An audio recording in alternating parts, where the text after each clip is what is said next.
ரகுராம் எதுக்கு ஃபோன் பண்றான்? ஒரு நிமிஷம் இருங்க. தீச்சட்டியில வச்ச கறிக்கட்டையெல்லாம் ஏன் வெடிக்கலன்னு ரொம்ப குழம்பி போயிருக்க போல.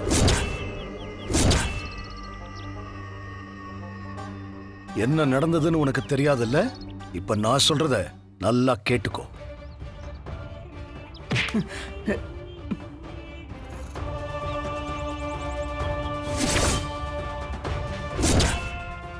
ஐயா, என்ன மன்னிச்சிருங்க ஐயா.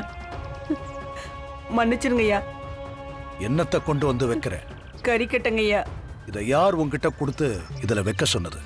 அது ஐயா, அது புவனேஸ்வரி தானே கொடுத்து விட்டா? ஆமாங்க ஐயா. அதை இங்க வைக்காத, என்கிட்ட கொடு, நான் பாத்துக்கிறேன். ஐயா,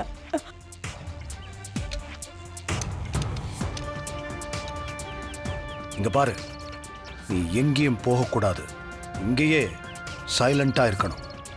இத நான் உன்கிட்ட இருந்து வாங்கின விஷயத்த நீ புவனேஸ்வரி கிட்ட சொல்லக்கூடாது, சரியா? ஐயா, கண்டிப்பா நான் சொல்ல மாட்டேங்க ஐயா.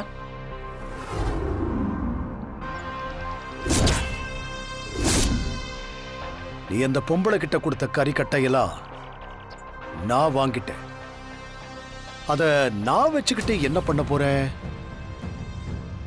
நியாயமா அத நான் என்ன பண்ணேன்னு நீ கேட்கணும். நீ இப்ப இருக்கிற அதிர்ச்சியில உன்னால கேட்க முடியாது. உனக்கு கோயில்ல தாம்பூல பை கொடுத்தாங்கல்ல,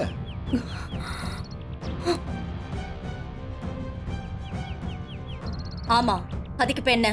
இவ்வளவு தூரம் சொல்றேன், அப்ப கூட அதுக்கு என்ன இப்போன்னு கேட்டுக்கிட்டு இருக்க போனா? அந்த பை இப்ப எங்க இருக்கு? கார்ல என் முன்னாடி தான் இருக்கு.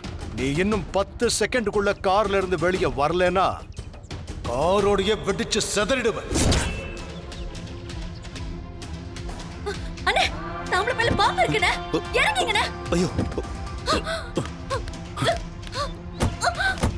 ஆமா, சீக்கிரம் வா.